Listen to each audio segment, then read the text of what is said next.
Na primeira leitura de hoje, Abraão, mais uma vez, procura um modo de cumprir ele mesmo a promessa de Deus, de lhe dar um filho.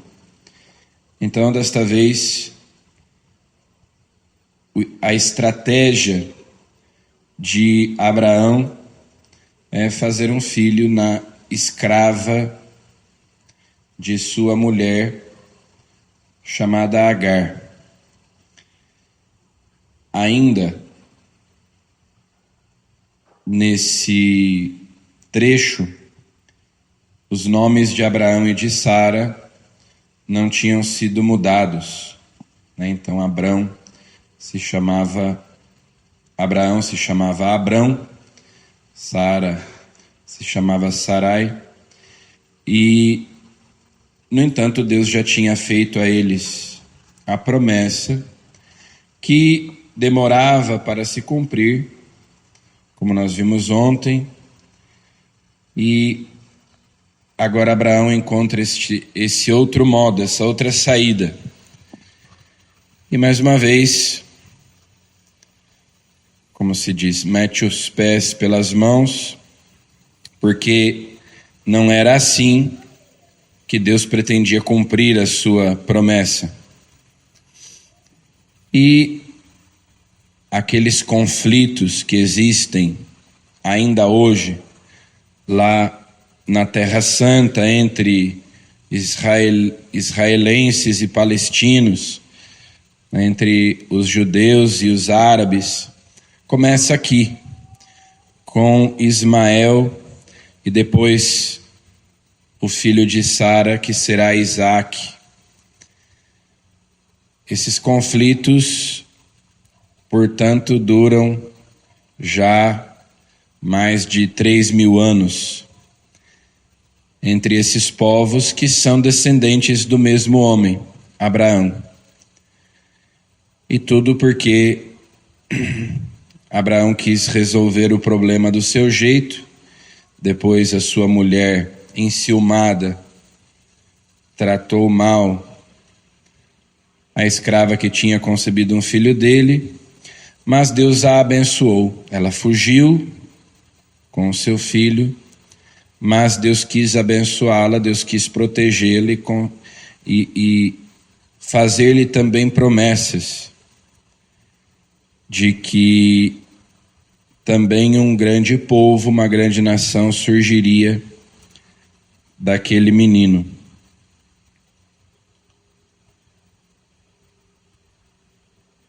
No Evangelho nós temos a conclusão do Sermão da Montanha. Já há várias semanas, desde que nós voltamos ao tempo comum, nós estamos escutando o Sermão da Montanha, os capítulos 5, 6 e 7 do Evangelho de São Mateus. Aqui nós temos a conclusão, inclusive com o povo admirado com as palavras de Jesus, porque ele falava como quem tem autoridade, não como os mestres da lei. De fato, ali no Sermão da Montanha, Jesus está como novo Moisés, reinterpretando as Escrituras de um modo como os mestres da lei nem poderiam fazer, porque ali Jesus fala com autoridade divina. E a multidão percebe essa diferença que havia entre Jesus e os mestres da lei, os fariseus, porque Jesus estava ali, de certo modo, reformando a lei de Deus. Sobretudo quando ele diz: ouvistes o que foi dito, eu porém vos digo. É como se eu viesse aqui e dissesse assim: olha, a Bíblia diz tal coisa, mas o correto é esta outra coisa aqui.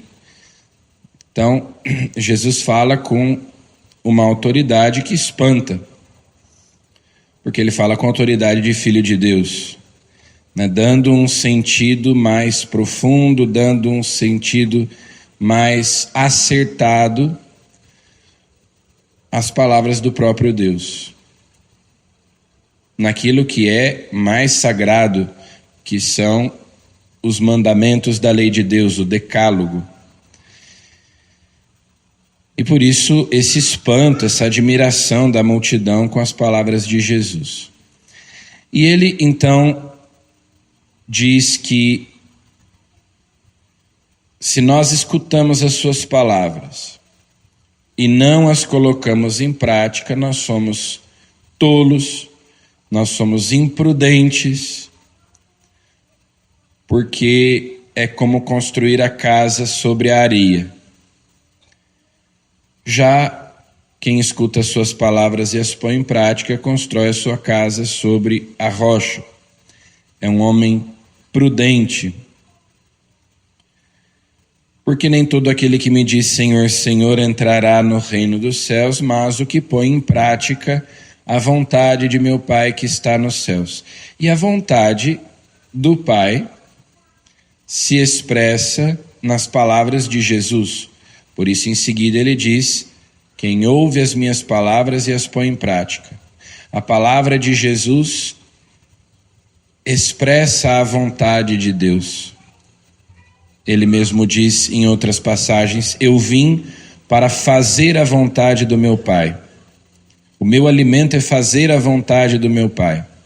Os mandamentos da antiga lei eram a expressão da vontade de Deus.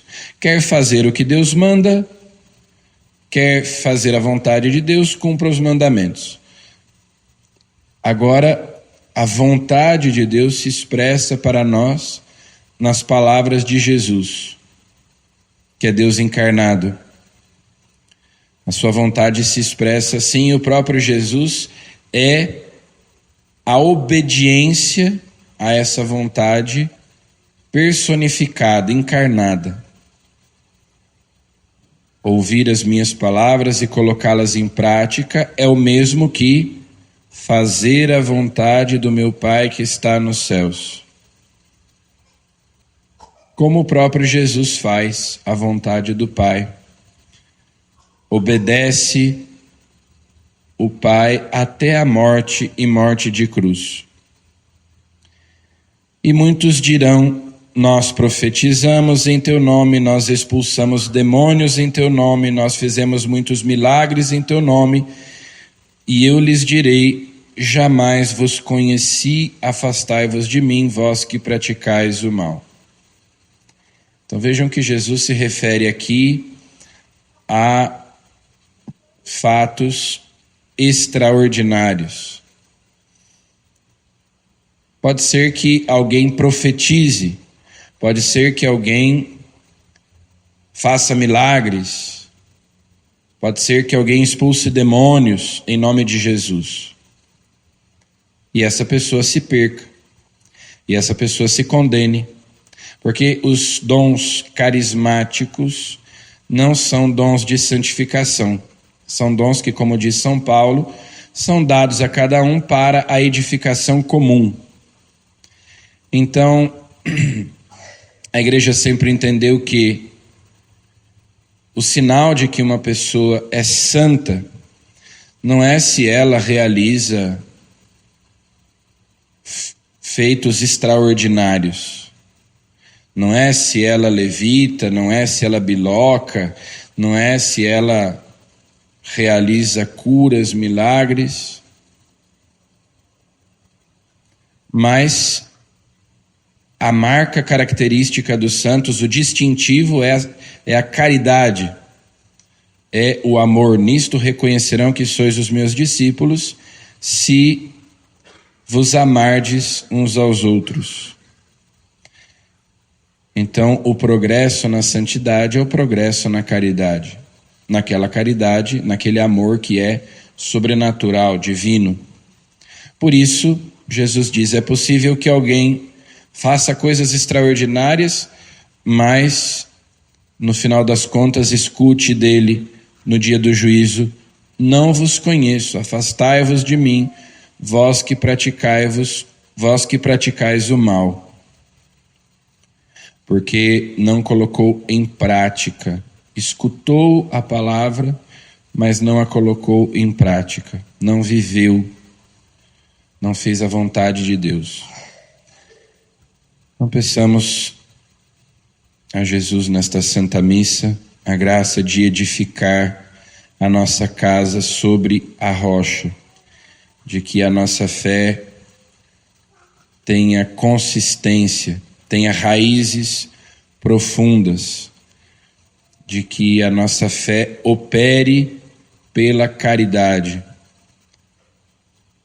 seja, portanto, fecunda e não estéril, e assim o Senhor não nos diga: não vos conheço, afastai-vos de mim, mas ao contrário, vinde benditos de meu Pai, tomai posse do reino preparado para vós. Amém.